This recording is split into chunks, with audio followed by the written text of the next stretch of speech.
Dans l'épisode précédent, nous avons vu comment relier l'arrière de la centrale Massot à l'aide de la sortie TRAC+ et TRAC- aux deux rails de notre réseau LGB.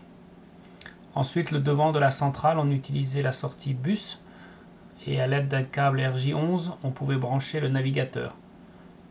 En déposant une locomotive sur les rails, ça nous permettait de pouvoir la piloter facilement et aussi de profiter de la sonorisation et des différentes fonctions offertes par la digitalisation.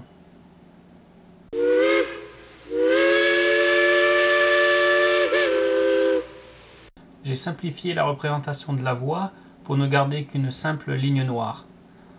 J'en profite avant de parler de la boucle de retournement pour rappeler qu'il est conseillé de faire des réalimentations de sa voie tous les 2 ou 3 mètres de manière à assurer toujours un bon signal digital. Beaucoup de modélistes ferroviaires ajoutent à leur réseau une boucle de retournement qui offre de nombreuses possibilités. Nous allons voir aujourd'hui que l'ajout d'un module de retournement Massot est extrêmement simple et ne demande aucune compétence informatique ou électronique particulière.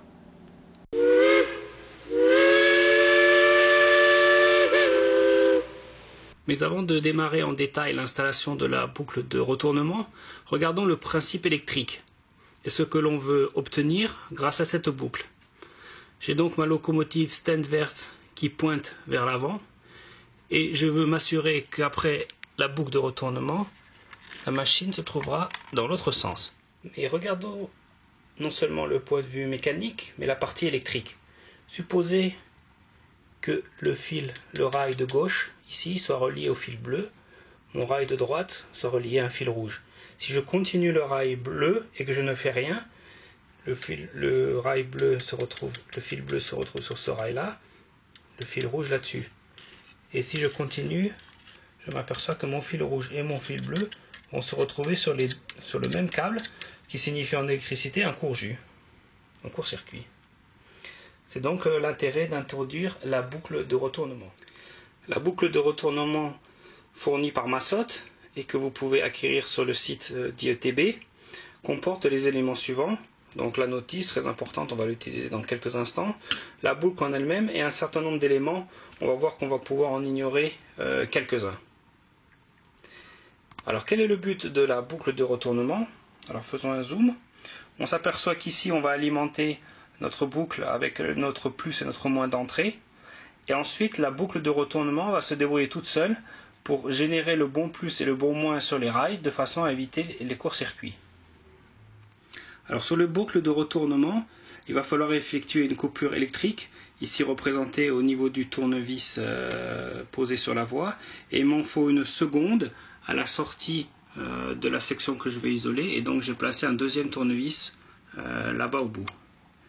La portion qui est comprise entre les deux tournevis sera sous le contrôle de la boucle de retournement, et maintenant nous allons voir comment la brancher.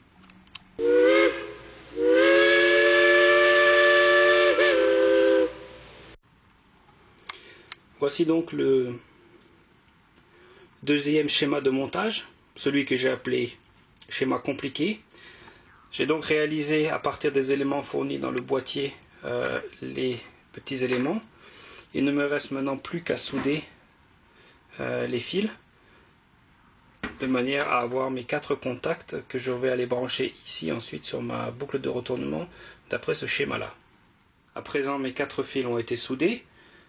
Je vais installer donc le dispositif comme indiqué sur la notice ici. Voilà, j'ai donc monté les câbles sur la zone des sections et j'ai remonté l'ensemble sur le boîtier Massot. Donc mes fils de couleur violet, jaune, vert et gris sont les sensors. Le fil du haut va sur ma boucle de retournement et le deuxième fil rouge-bleu me sert d'alimentation. On est maintenant prêt à faire un démarrage avec une locomotive.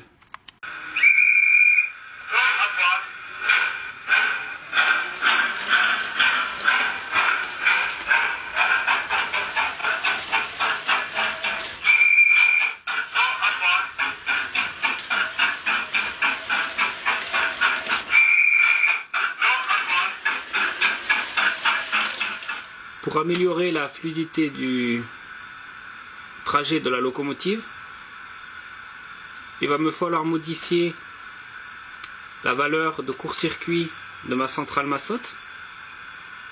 Pas très compliqué, il suffit d'appuyer une fois sur la touche menu, suivant. Là on voit qu'on est sur 7 ampères, suivant, et là on peut ajuster le temps du court-circuit. Je vais mettre 0,2 et refaire un essai.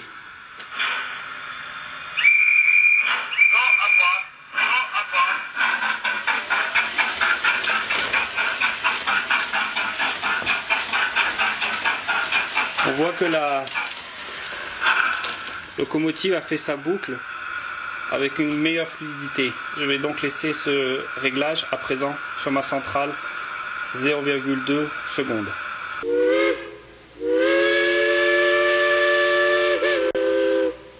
Maintenant les résultats sont satisfaisants avec la petite stand verte, mais dès que j'ai utilisé une locomotive plus grande comme la V100, le résultat était exécrable. Je vous propose donc, comme la série s'intitule Le digital c'est simple, de passer au schéma simplifié qui donnera de bien meilleurs résultats et demandera beaucoup moins de travail d'installation.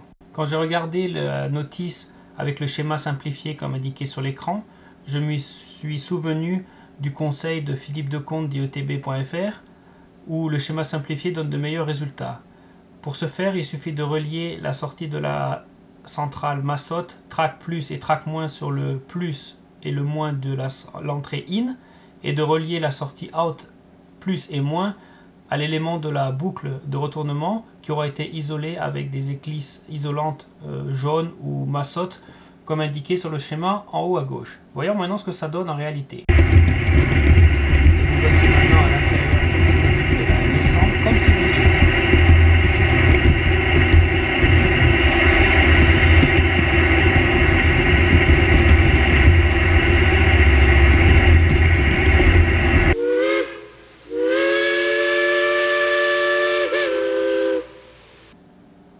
En résumé, utilisez le schéma simplifié de la documentation Massot.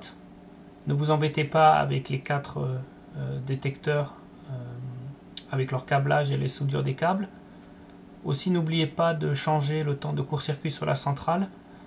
Avec des machines courtes ou longues, un temps de coupure de 0,2 secondes donne de bien meilleurs résultats que la valeur par défaut. Dans le prochain épisode du Digital c'est simple, nous verrons comment piloter des moteurs d'aiguillage à partir d'un switch Massot avec la programmation qui s'y réfère. À bientôt!